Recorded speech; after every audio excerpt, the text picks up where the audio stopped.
Good evening, everyone, and welcome to another episode of CampusCare EdTalks. EdTalks is a platform where educators and leaders come on board and express their viewpoints related to education and society. A topic for the day is: does technology connect us more or isolate us more? And to express their views on the same, we have with us Miss Seher Sayyed Ma'am, Principal of Hamdard Public School, New Delhi. A very warm welcome, ma'am. Thank you. Thank you, Mahek. Pleasure being here. Thank you so much, ma'am. Thank you so much for taking out your precious time. And then we have Miss Bharti Tanveer, ma'am, Principal of Gangotri International Public School. A very warm welcome, ma'am. Thank you. This is the second time I'm with you. Thank you so much, ma'am. It's a pleasure to have you, ma'am. So let's begin off with the session, ma'am, shall we? Sure. So, Seher, ma'am, let's firstly, with the advantages of technology, so have we become closer to each other, or do you think are we too far away from the reality? Mehak, I think we become closer in proximity where devices are concerned.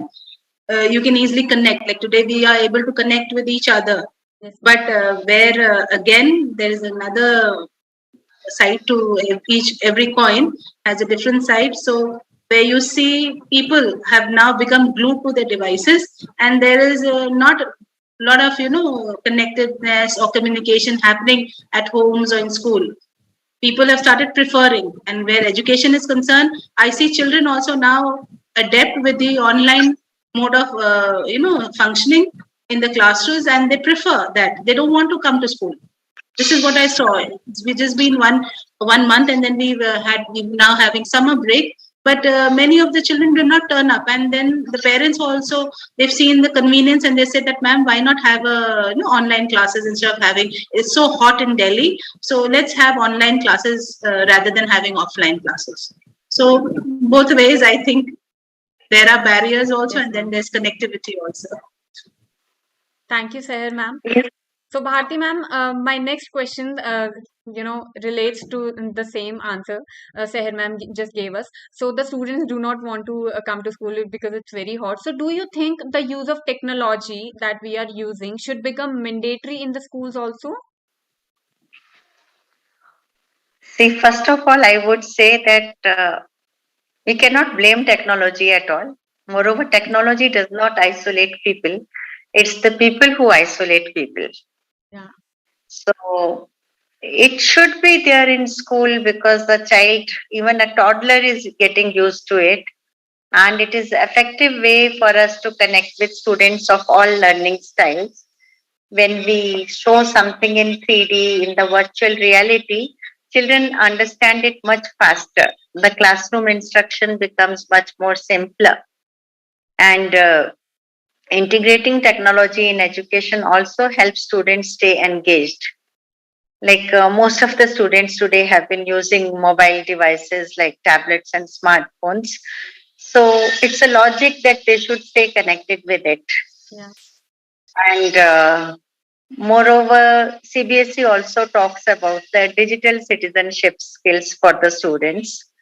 And it's one thing to use mobile devices, but it's completely other thing to know how to use them correctly and responsibly.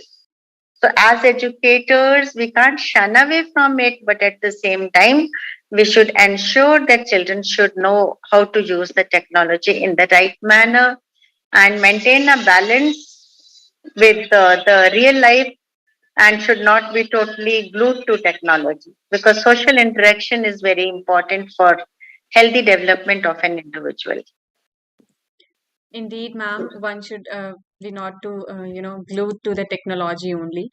Thank you so much, Bharti ma'am. Seher ma'am, over to you. What do you think are the pros and the cons of having technology, and what all factors do you think contribute in when person isolates another person because of technology, ma'am? There's a lot many pros rather than cons, as far as I think, because during the pandemic, we all could run schools. The physical schools were closed, but virtually we were all connected, be it the teaching fraternity, be it the educators, be it anybody. We could have a lot of webinars for parents also. So there was a lot of connectivity that happened. So that was the best part of technology in today's scenario. Then children also have become confident. They have now become self-sufficient also, because initially it was the teacher who was directing them and guiding them. Now teachers have become facilitators and counselors. Their children, if they do want to explore something, it is easily available at the click of a button.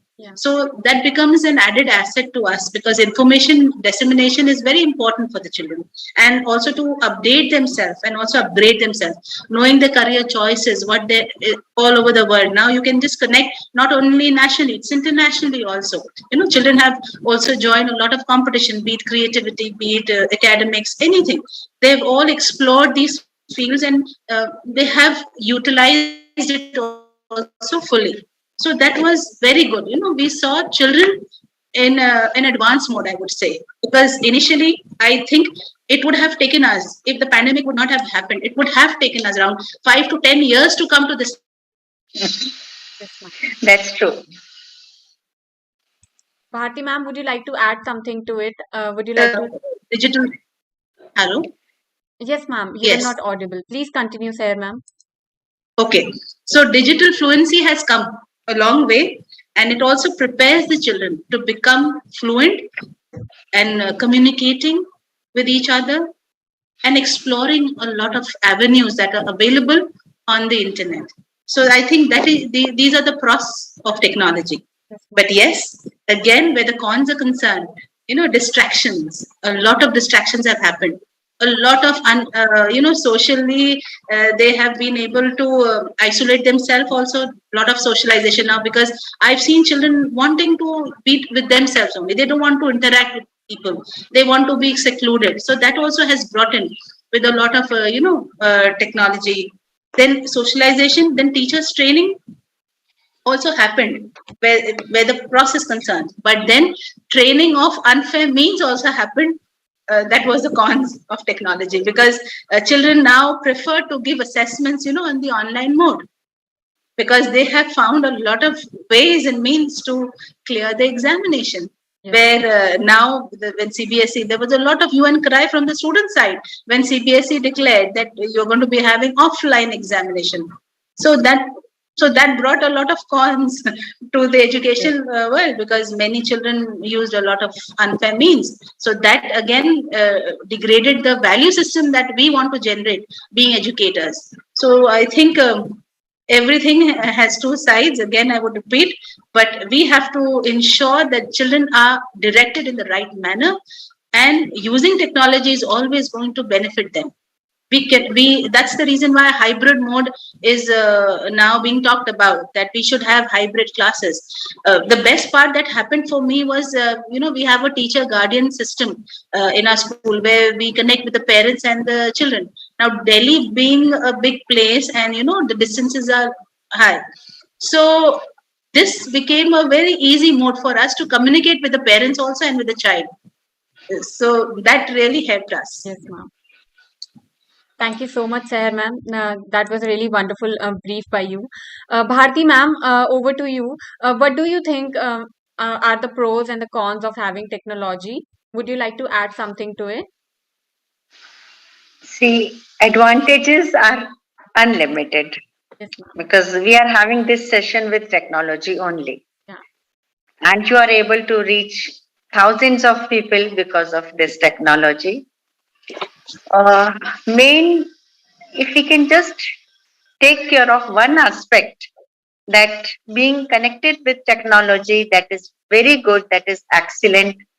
But like ma'am also said, that we can communicate with each other wherever we are. We can communicate with each other. But the present generation have thousands of friends online and do not have a real friend with whom they can open out their heart. So heart to heart connection is missing with the technology. That is the main thing. main problem I would say that we are facing, that when it comes to like children like to socially isolate themselves, and that can cause lot of mental health problems also. Because as I was aware of this topic being discussed, so when I did some internet research, I found in the World Happiness Record of 2019, okay, when pandemic was not there, at that time, 25% of the US adolescents had access to the smartphone, and 45% of them were constantly online. Now, not 25%. In India, 100% of the adolescents have access to the smartphone, and we really do not know that how many are constantly on online. That data I do not have.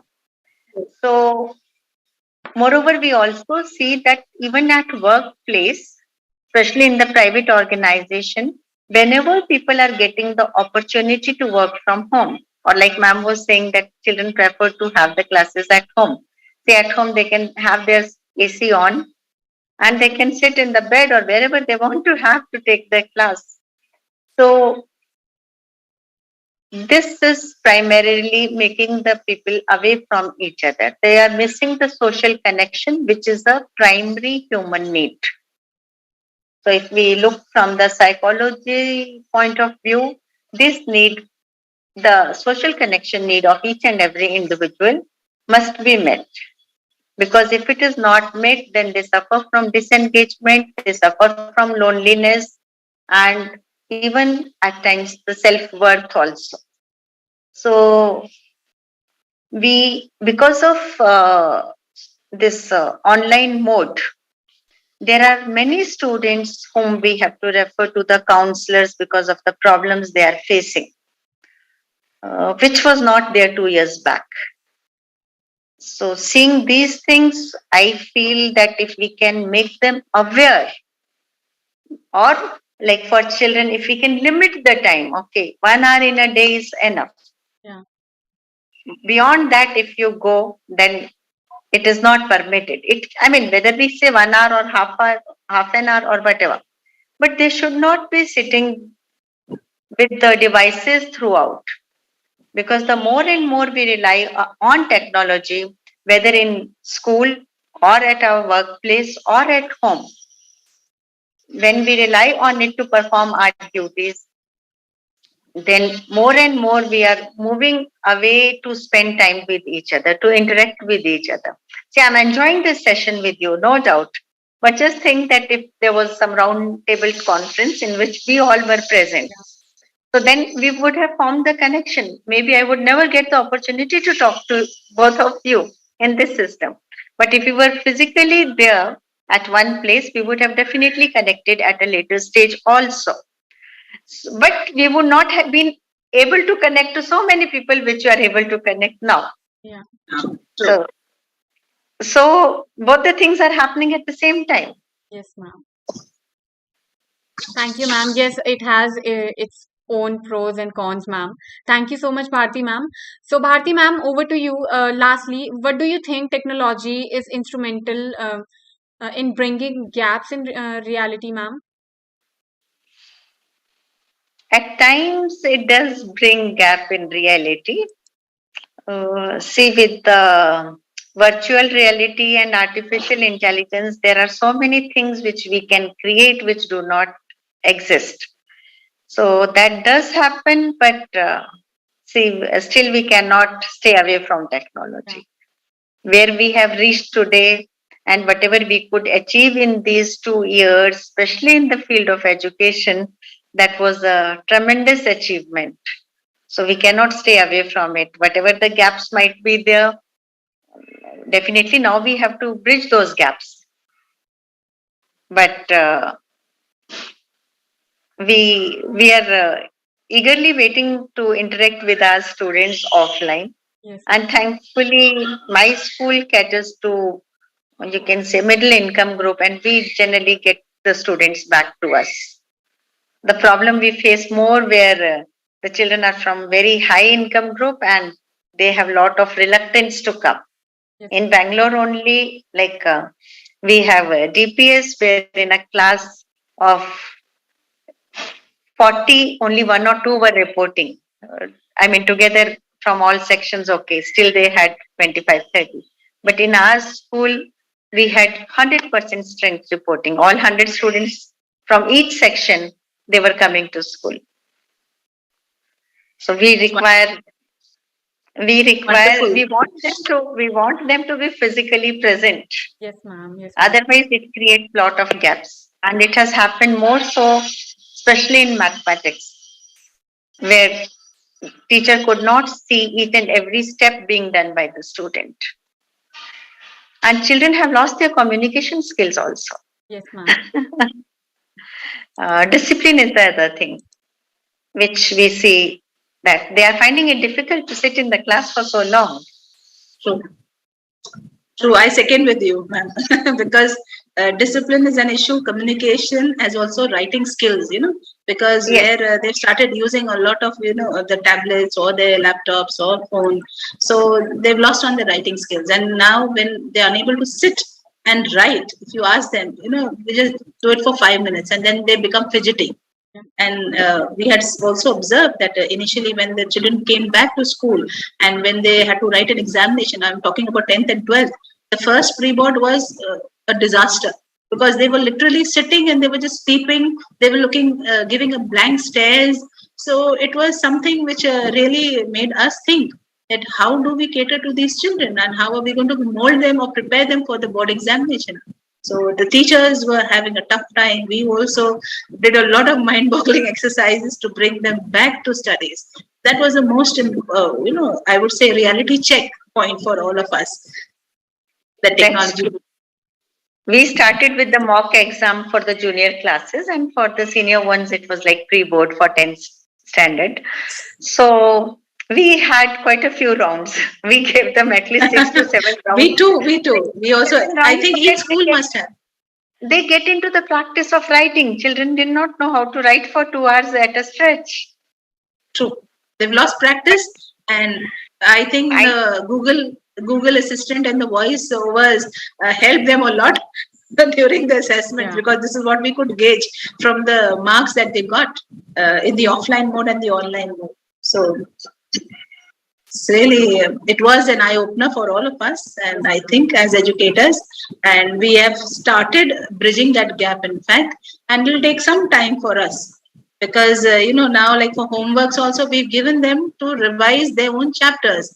Otherwise, generally, we used to give them some project work and all. But now the learning gap has to be bridged.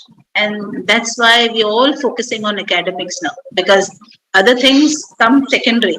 But, yes. Thank you so much, Seher ma'am. Thank you so much, Bharti ma'am. It was really wonderful having you both here. Thank you so much for taking out your precious time, ma'am. Thank you, Mehek. It was a wonderful session to meet both of you. Thank you so much, ma'am. Thank you so much. And for all the viewers watching us out, please subscribe to our channel for more stuff like this. Thank you, ma'am. Have a good day.